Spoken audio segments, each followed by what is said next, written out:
Hi, everyone, and welcome to this edition of Business Spotlight, where I'm delighted to be joined by Saskia G. Singer. She's the co-founder of Nurture, a community interest company based in Ayrshire in Scotland. Did I get that name right? Yeah, First of that's all, right. Saskia. Good. Well, look, thanks for coming on today. I guess let's just kick off by giving us a bit of background to you and how you've gotten to where you are just now. Yeah, I'll start off with a name which a lot of people kind of struggle to get, but it's a mixture of nature, nurture, and art. And we have the tagline of nurturing the art, respecting nature. So my background is I studied fine art at Duncan of Jordanstone Art School in Dundee. I graduated in 2019 and I set up Nurture in June 2020 with my dad, who's also an artist. He studied environmental art at GSA and graduated a wee bit before me in 2001. Yeah. But we've both worked in hospitality and catering throughout our whole lives, different aspects of concept development, management, chef and baking. I've worked in cafes, restaurants, bars as well. So it was in June 2020, I was just living with my dad. I was actually ill at the time and the world went into lockdown, Mm, and we were staying at home and just doing it was great because we had time to paint. stop.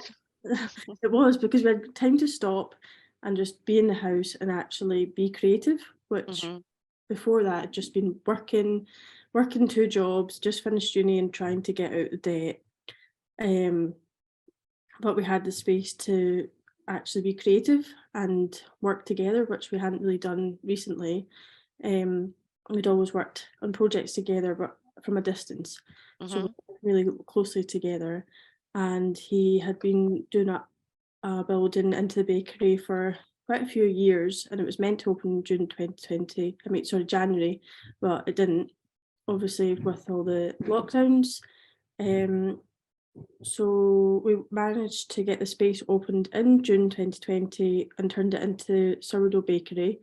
And we've been working from there and slowly developing it up with more professional catering equipment. Hmm. We've recently started doing wholesale as well, which has been great. Nice. Working with some really great local companies. We're working with River Garden, Knock&Crove, Marine Hotel and Troon, Savoy Hotel, and building up those clients. And then we directly opposite the bakery, which is at 3 Cathcart Street in Ayr, we had the historical Lady Cathcart's house, and Hmm. we got that from a really generous landlord. We had that for rent-free period. We're using it as an art space. We Hmm. had a really successful crowdfunder, Creative Scotland crowdfunder campaign. I think that was in 2021, Yep. we, which is a kind of competition for a month, and we managed to raise over 12K, and we funded different projects utilising the windows of this space, and we commissioned artists to do projects. So we worked with local artist Laura McGlitchy. She's from Irvine originally, and she uses well, it was all cancelled posters and gig events from COVID, and she shreds them all, and then she kind of weaves them all together around the space with flour and water as her glue, and she creates the space into a paper cave. So she wants people to be able to be inside her art, and she Mm. totally transformed it, and it was amazing. And she That's, had different, hmm? that sounds amazing. She wants people to be inside her art, yeah. Yeah, and it has such a special atmosphere about it, like walking in and just being totally immersed.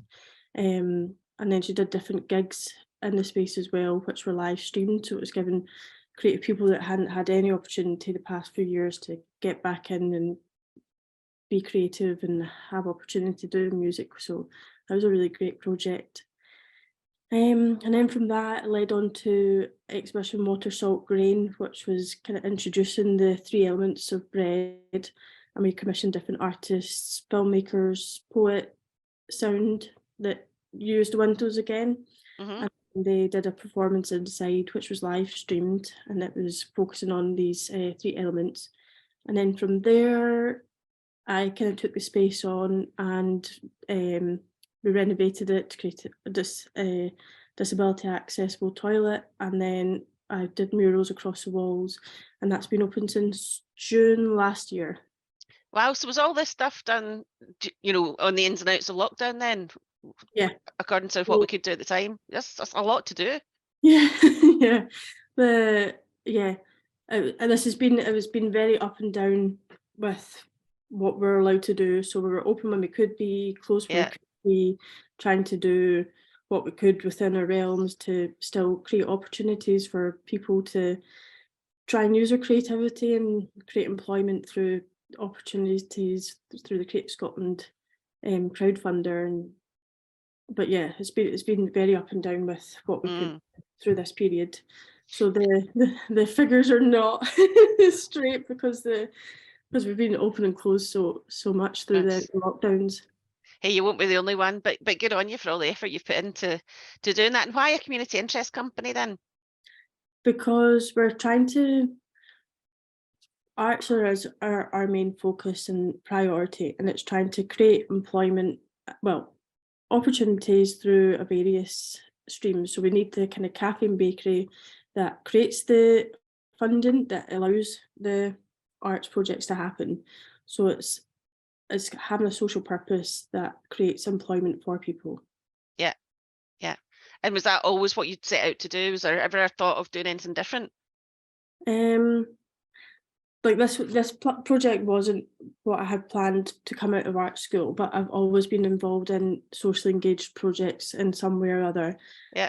Do my own projects, like I initiated a project called Danehings in uni with a friend, Jack McAllister, and it was quite ethereal pop-up projects, working with different spaces that they would let us take over, and doing exhibitions, giving artists opportunity to show the work that they maybe wouldn't be able to do themselves, and bringing people together, hosting exhibitions, having performances, and then club nights after. So it's celebration, and we kind of used that model and moved around Scotland. We Right. opened up for Artist Network Assembly in Aberdeen.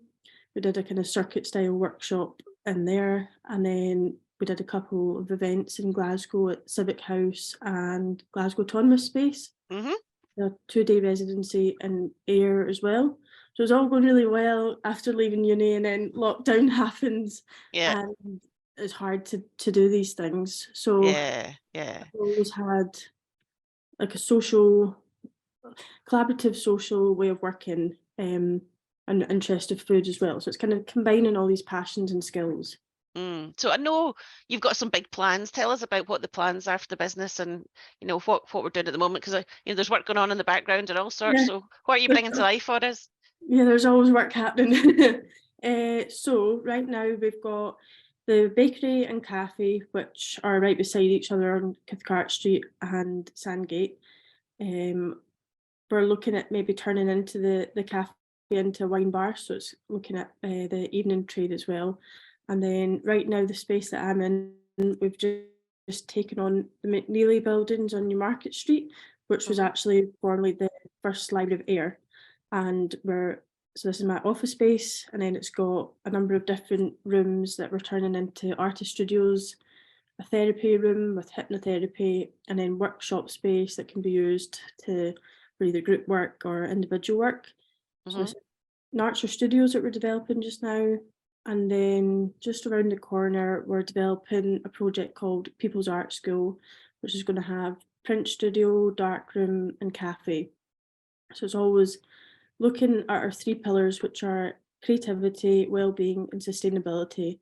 So trying to blend all of these aspects and have different different kind of spaces that look at these pillars. Sounds amazing. And who's the target audience then for that space?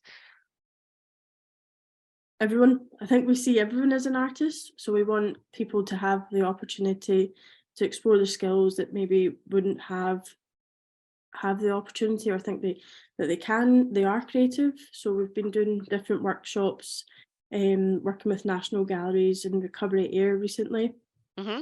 trying to use creativity to give them the space to explore difficult topics, and that's been really successful. We're going to have an exhibition of that work soon. So it's working with different demographics that wouldn't look at creativity themselves maybe, and trying to explore their confidence through different workshops. And yeah. And who leads the workshops? Is it yourself and your dad, or are there artists that come in to do that? What's the vision?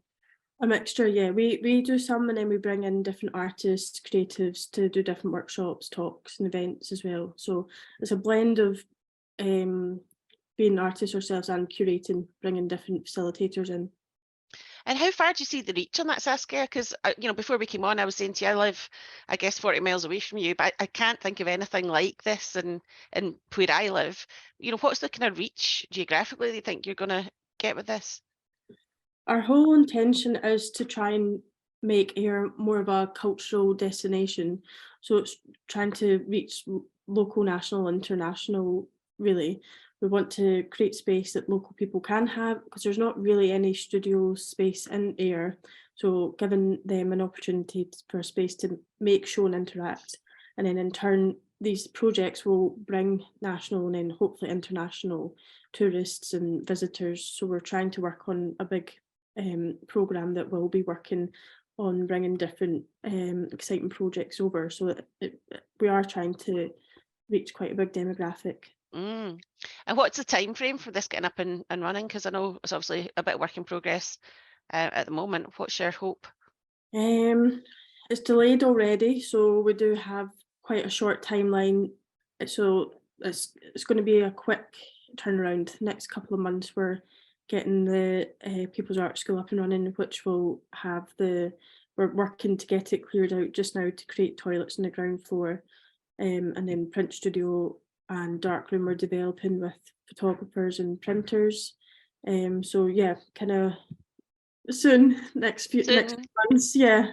But you've got some information on the website that we can look at to keep up to date on it, can't we? Yeah, it's getting worked on in the background to get it all updated, but yeah, it's on the website.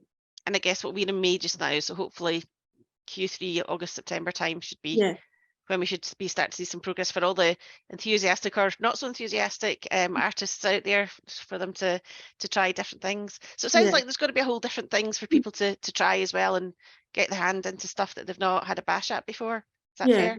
Yeah, we're currently programming a kind of mini festival for June for Climate Week. We've got poetry performances, some panel discussions and different workshops. So I'm busy putting that together just now and getting all the marketing ready for that, and then have things like this programmed throughout the year. Sounds great. And is there a wider plan? So let's fast forward 5 years. Ayr's been up and running, it's doing really well. Have you got a plan to go further afield, or not yet? You're going to see what happens. What's your thoughts? Do you mean further than Ayr, or? Yeah. I mean geographically further. I'd like to. Yeah, I was born in Ayr and went to school here, and then also went to school. I went to 3 high schools. But I went to Ayr, Troon, and Glasgow, and then studied in Dundee. So I only kind of did my very young learning in Ayr, and then I've been in Glasgow and Dundee for the past 15 years or so. So I actually still live in Glasgow. I'm not there very often, so I stay between my mum and dad's when I'm in Ayr. I said to my dad, why Ayr? Like, there's nothing here. And he says, that's exactly why. Like, we need to try and create new things that actually makes people want to be here. So I'd love to be able to have this kind of model in my hometown and where I live, and have that kind of hybrid model. Yeah. Sounds good, because I've just heard they're closing down the cinema as well, aren't they? I read that the other day. Yeah, it's really sad. It's a beautiful building. It is. Are they keeping the building? I think Odeon own it, so There's a lot of discussion about trying to save it, and action groups of what could be done with it. Because if that goes, that's horrendous. It's a brilliant space. So hopefully a group can kind of come together and try and save it, and then make more of a sort of GFT style, which would be great. Or could be an even bigger venue for you, Saskia. Oh no, I'm too many spaces. No more spaces. But yeah, if I think if kind of community action can come together and try and put a plan of what the space would be used for, looking at art as well, music, art, theatre, film, that would be brilliant. So Hmm. hopefully, it's really sad that it's shutting, but hopefully something can be done from it, and council will kind of step in as well. Yeah, save the building. So, Yeah. look, you've done a load of things over the last 2 or 3 years and before then, but particularly on this project in the last 2 or 3 years. If you were starting over again, what would you do differently? Lots. Be more organised. Yeah. You need to learn how to do that though, and that's only from learning through your mistakes. Hmm. Have everything written down, paper trail of everything, Yeah. um, and try and slow down. Try Right. and kind of map things better, and have a really good board around you, really good core team network to kind of bounce ideas around, and just, yeah, slow down and focus. Slow down and focus. Sounds like good advice. So anyone going into business, that's the kind of things you'd be saying to them. Slow down and focus. Is that right? Yeah, yeah, I've been really lucky. I was doing a ambition leadership course run by Source Investment Scotland last year, Hmm. and I think it ran for about 9 months. We'd meet weekly, and all the advice that we got from that was brilliant. And it was always just trying to stay here, Yeah. level-headed instead of being jaggy and all over the place. So yeah, that was really helpful at the time. And Sounds like good advice. So always look, got it in the back of my head. yeah, yeah, absolutely. It sounds like good advice. And I guess, one of the things is they always be learning, always be looking out for opportunity. And it sounds like you do that and get yourself immersed in different projects to help your thinking. So that's good stuff. Yeah. So look, I'll hopefully everyone will watching will have a chance to come down and see you when you're open. Certainly shout loud when you are fully open, and I will help get the word out about all the good work you're doing for your community and beyond. Yeah. So thanks very much for being on, Saskia, and I wish you the best of luck. Yeah, thanks for having me. It was great. Thank Thank you. you.